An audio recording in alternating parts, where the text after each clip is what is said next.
Godmorgen, guruer. Velkommen til endnu et afsnit. Jeg håber, du har en smuk dag og en dejlig morgen. Bitcoin stiger, Ethereum stiger, hvilket er skønt. Tech-aktier gik også op, men faldt så tilbage. Vi kigger på Bitcoin, Ethereum, og jeg vil se på tech-aktierne. Hvis du vil have bestemte aktier analyseret, skriv tiggeren i kommentarfeltet. Se mine videoer. Jeg har lavet dem i 6 år, hver dag gratis. Se, hvordan jeg handler. Dette er ikke finansiel rådgivning. Det er mine handler, mine investeringer, og du kan lære af både mine succeser og fejl. Og prøv at blive dygtig og beskytte din kapital. Prøv at investere klogt. Tag ikke for store risici. Aldrig mere end 10% i én investering, højst 1% i én handel. Tryk på abonner, giv thumbs up og slå notifikationer til. Hvis du har spørgsmål, vil vide noget om aktier, penge, velstand, handel eller investering, så skriv i kommentarerne, og jeg læser dem i slutningen af videoen. Lad os se på det tekniske for Bitcoin nu. Vi dykker ned i de tekniske detaljer. Du kan se, min handler gav gevinst i går. Min Bitcoin-handel gav $800 i profit. Den er gået i plus. Hvis I husker, lukkede jeg min Bitcoin-handel her med næsten $13.000 i profit, solgte ved 95, købte ved 97,95, lukkede halvdelen her og købte igen her. Og nu er den tilbage i plus. Finansieringsgebyret er blevet positivt. Min Bitcoin-handel er $791 i plus. Det er en handel på $133.000, hvilket er dejligt. Jeg har også TON og UNI, som er lidt nede, men vi ser en lille stigning. Du kan se, at jeg solgte TON til $1,70. Nu er den $1,50. Den faldt til $1,44. Jeg har en købsordre på TON til $1,40.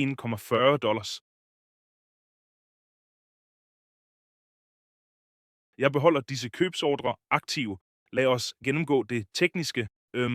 Bitcoin 89.100. Den havde en stigning og trak sig lidt tilbage. Du kan se på ugediagrammet, den følger stadig denne store trendlinje. Den holder. Denne trendlinje, den gule, går tilbage til 2022. Så den har fulgt denne trendlinje i 4 år. CryptoGuru Bot viser rødt salg.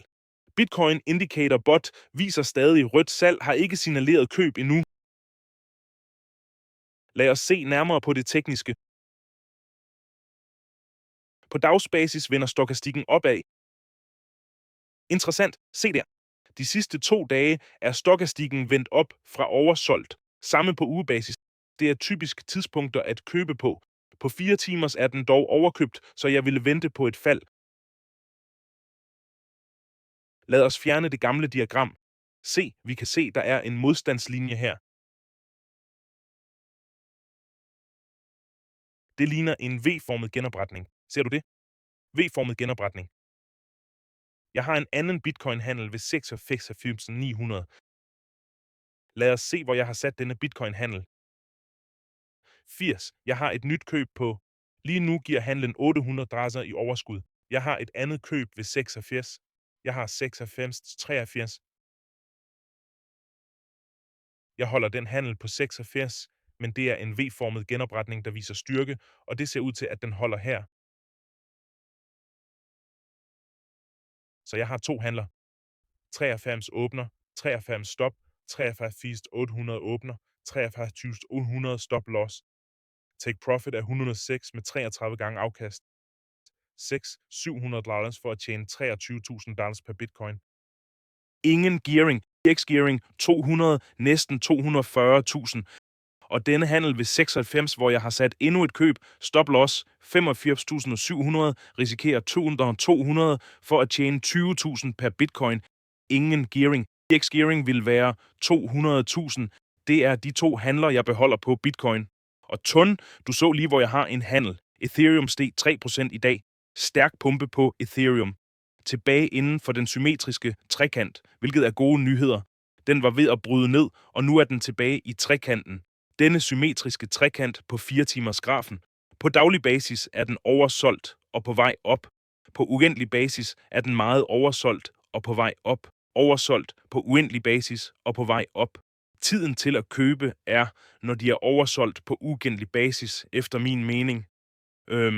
Jeg ville tage den handel ved 2500 og sætte en ny handel på denne ugentlige støtte, der er ved at forme sig.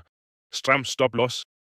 Tag profit, samme mål som dette. Hvis denne symmetriske trekant vælger opsiden, vil målet være 4000. Så denne handel 13 genoprettet, denne handel 12 genoprettet, og du kan se, at de grå linjer viser, hvor handlen åbner. Den øverste er mere risikabel, den nederste er mere sikker på støtteniveauer.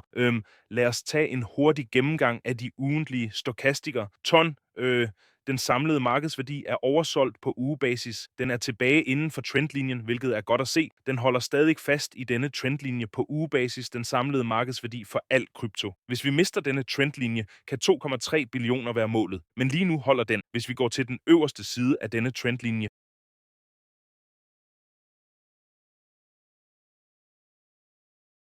Den øvre side af denne trendlinje ville være omkring 6 billioner. 6 billioner er den øvre grænse, altså er krypto ved at stige til 5,5 billioner, det er spørgsmålet. Den øvre ende af trendlinjen, hvis den holder her. Men den kan nemt nå det blå 200-dages gennemsnit, så husk det for hele kryptomarkedet. Tårn, jeg har flere købere ved $41. Det ser ud til at holde her, men ikke med meget opspring. Jeg har et køb ved $1,40 og et køb ved $1,60. Den gik til $1,95. Faldet virker lille, men det er faktisk ret stort efter vi lukkede, og den faldt. Var et fald på 23%, men nu er tiden inde på ugebasis meget oversolgt, på daglig basis meget oversolgt, og den holder sig og trækker sig sammen. Jeg har flere køb til ton ved $1,40 og $1,10. Jeg vil tilføje, hvor meget ton? Jeg har 8.000 ton, og jeg har 12.000 ton dollars, og jeg har 17.000 uni. Jeg vil tilføje, og jeg har flere købsordre længere nede. Måske tilføjer jeg 3.000, bringer det til 15 til den aktuelle pris. Så nu har jeg 15.000 ton, og så har jeg placeret flere købsordre længere nede, og i uni har jeg 17.000. Lad os kigge på uni.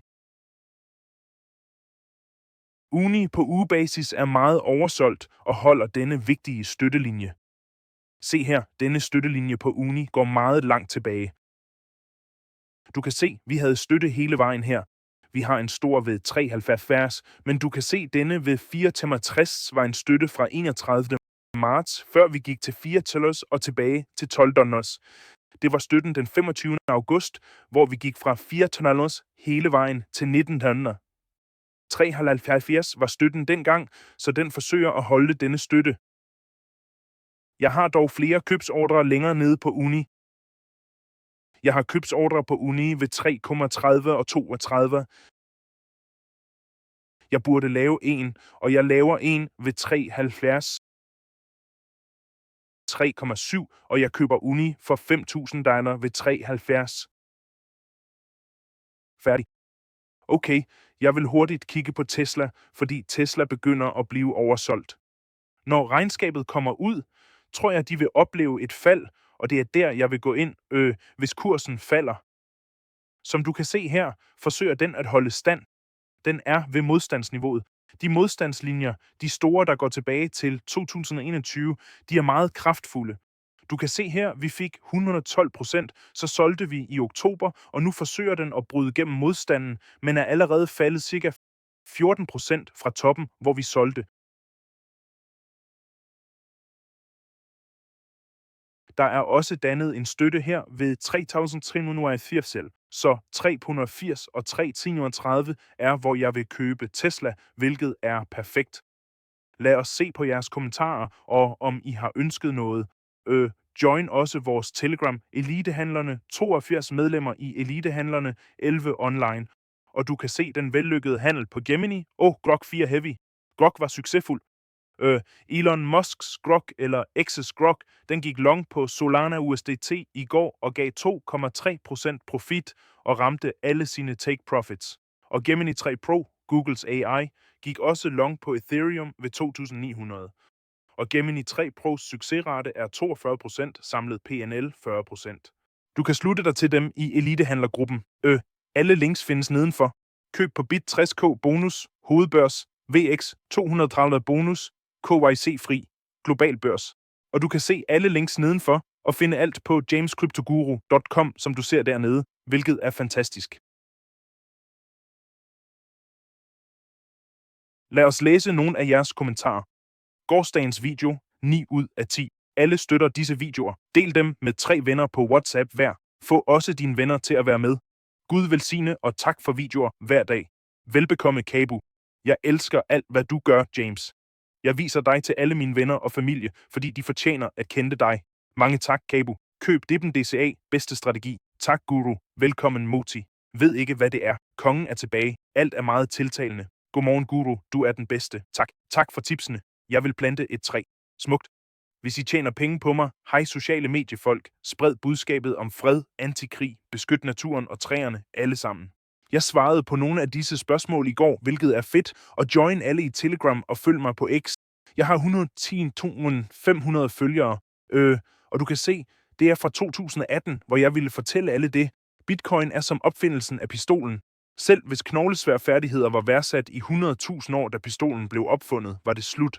Teknologi overgår alt. Også gør livet lettere for alle omkring jer, og Bybit og Binance betalingskort ejer bankerne. Du kan betale med din krypto. Jeg kan handle her, og så bruge det direkte fra mit betalingskort, hvilket er fantastisk, da det er koblet til min konto, så husk at tilmelde dig. Fuck bankerne. Skift til Bybit og Binance debitkort, krypto debitkort, brug din USDT eller Bitcoin til at betale for ting direkte på kortene. Altså uafhængigt af bankerne.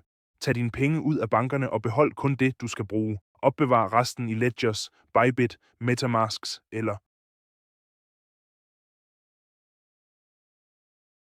Du kan opbevare det sikkert, og du ejer det faktisk selv.